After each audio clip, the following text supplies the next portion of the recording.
This is a Bear's Pochard, which is a type of diving duck from Eastern Asia that's critically endangered.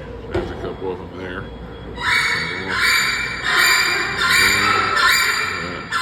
Extremely loud noise is coming from the southern screamer, which is from a bird that comes from southern South America.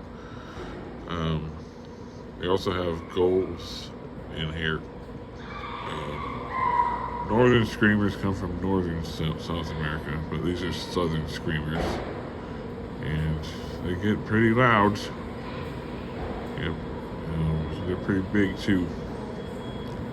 And there's other birds in here as well. I think there's Madagascar teal and other screamers, a couple of scarlet